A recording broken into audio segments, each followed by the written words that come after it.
Have you ever felt like a candle burning at both ends, giving and giving until there's nothing left but a flicker? You're not alone. Today, we're diving into ancient wisdom that can save you from burnout while teaching you to shine even brighter. Welcome, warriors of the modern world. You're here because you're different. You care deeply, give freely, and often wonder if you're doing enough. But here's the truth: caring for others at the expense of yourself isn't nobility, it's a recipe for disaster. Today, we're exploring the delicate art of balancing kindness with self-care.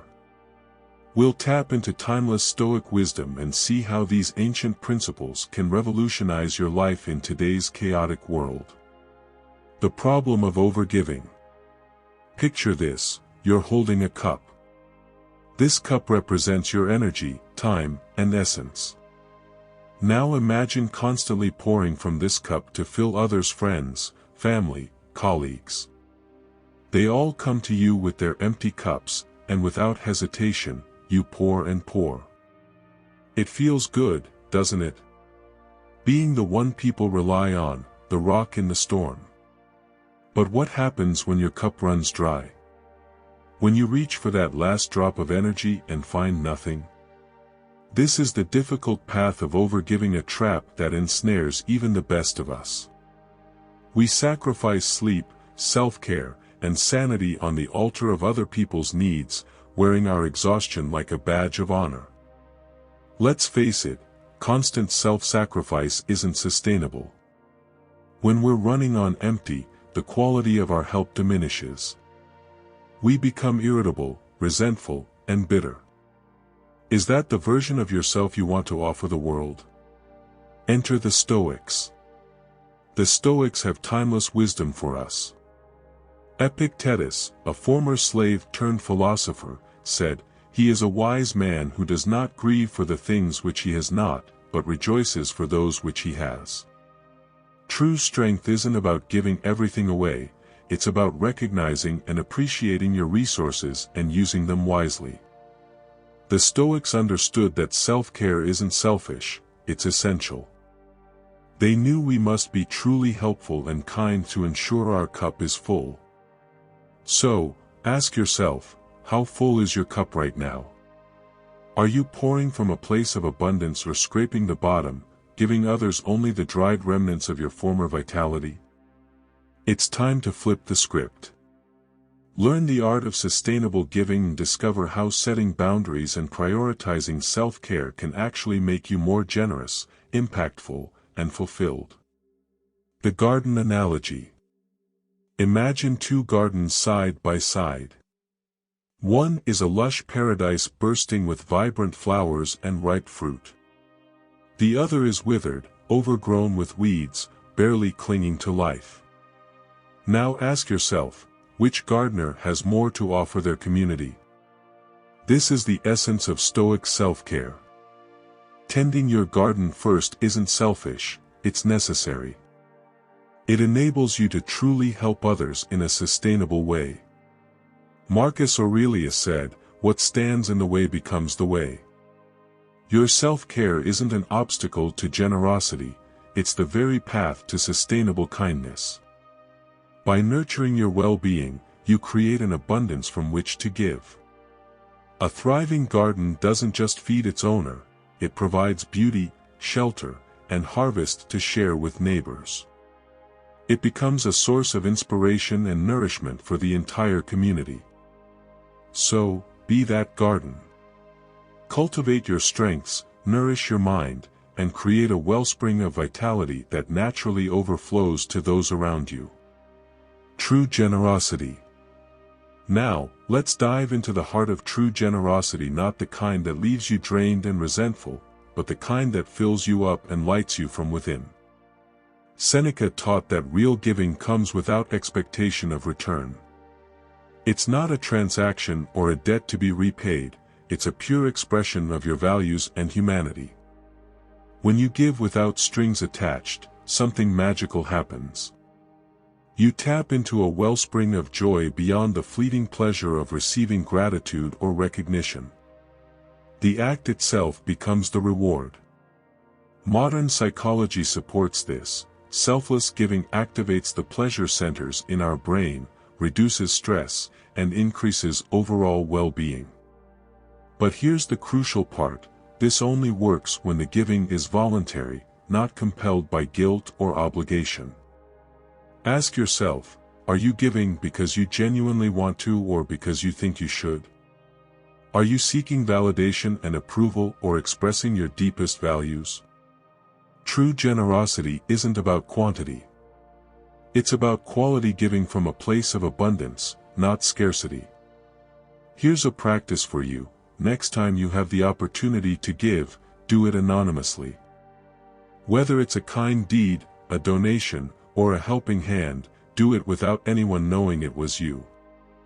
Feel the difference when you give without any possibility of recognition or return. That's the power of true generosity.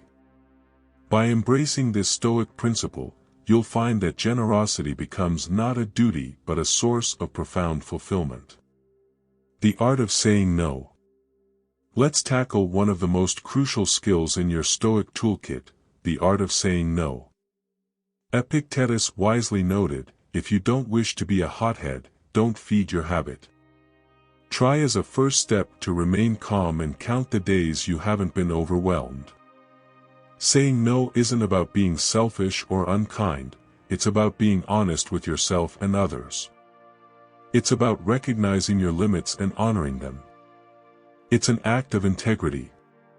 Consider this story: a young apprentice took on every task his master gave him, never refusing. He worked tirelessly, impressing everyone with his dedication.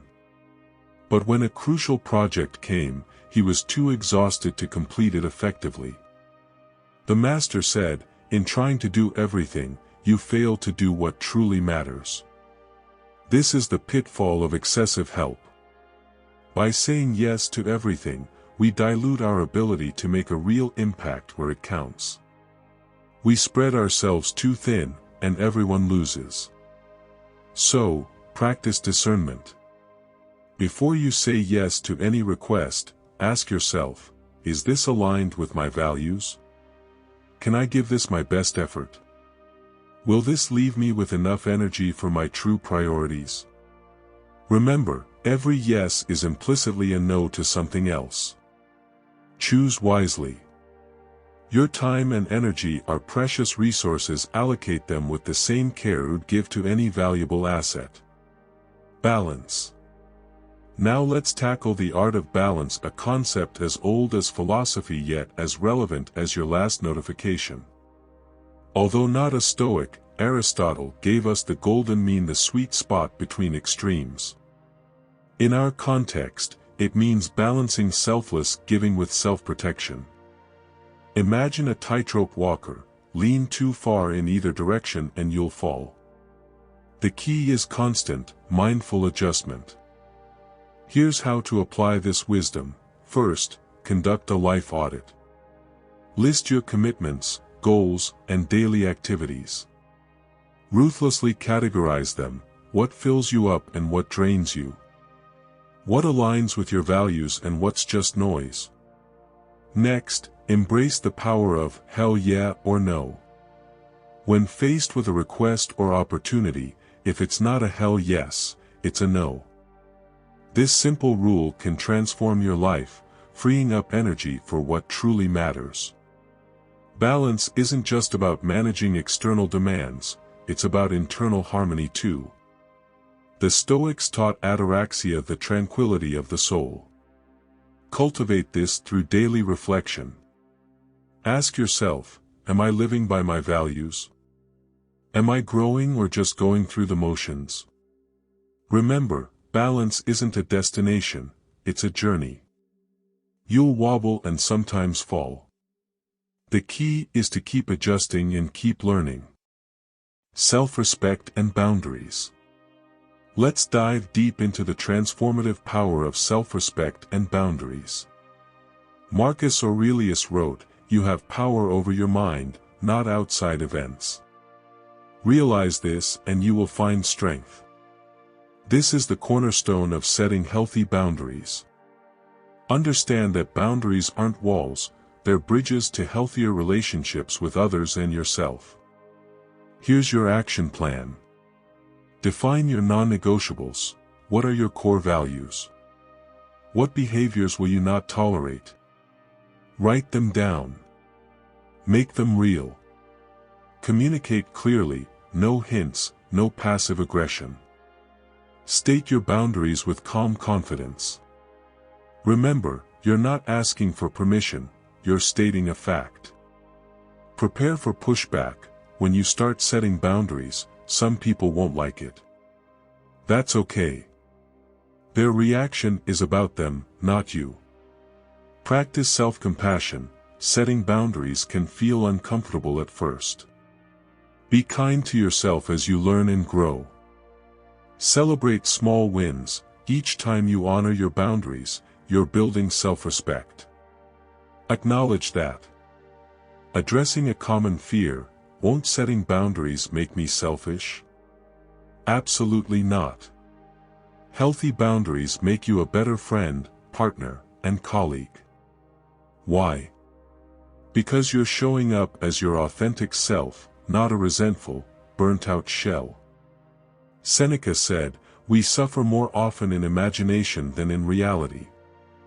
Most negative consequences we fear from setting boundaries never materialize.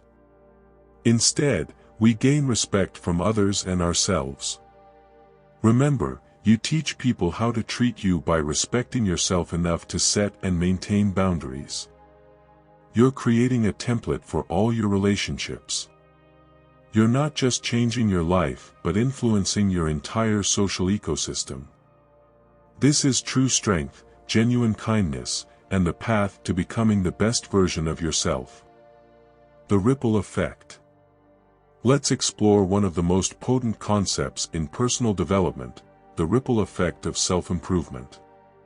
Imagine dropping a stone into a still pond. The ripples spread outward, affecting the entire surface.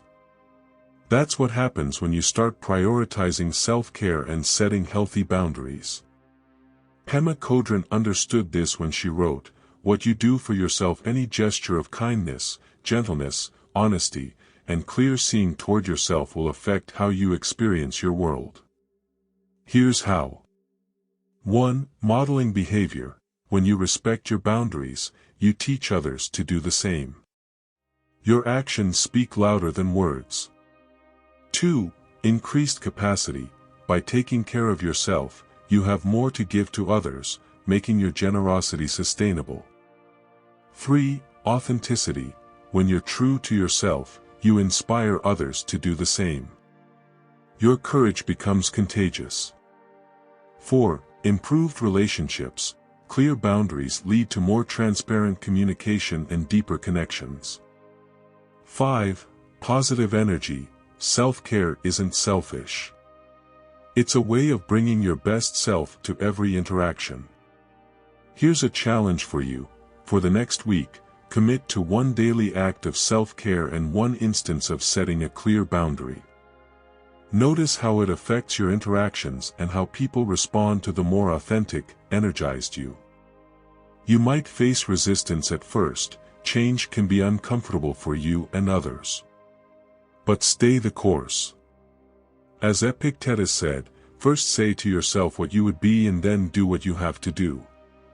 Remember, you're not just changing your life, you're creating a new standard for your community. You're showing that it's possible to be kind without being a doormat and successful without burning out. This is how real change happens, not through grand gestures but through consistent, authentic living. One person at a time, creating ripples that eventually become waves. You have more influence than you realize. Your journey toward balance and self-respect can be the catalyst someone else needs to start their journey. So I ask you, are you ready to create those ripples? Are you prepared to be the change you want to see in your world? The choice is yours, and the time is now. Call to action. Remember, as Theodore Roosevelt said, it is not the critic who counts, not the man who points out how the strong man stumbles or where the doer of deeds could have done them better. The credit belongs to the man who is actually in the arena. You are that person in the arena. You're not just surviving this chaotic world, you're learning to thrive in it. You're becoming the master of your fate, the captain of your soul. This path isn't for the faint of heart. It demands courage, discipline, and unwavering commitment.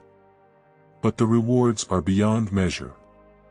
As you step out into the world armed with these Stoic principles, know this: you're not just changing yourself, you're becoming a beacon of strength for others.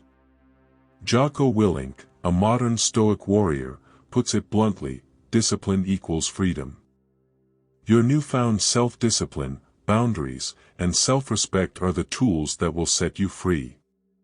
Here's your mission should you choose to accept it. 1. Take action today, not tomorrow, not when you feel ready. Now. 2. Embrace discomfort. Growth lives outside your comfort zone. 3. Lead by example. Be the change you want to see in the world. Remember, we suffer more often in imagination than in reality.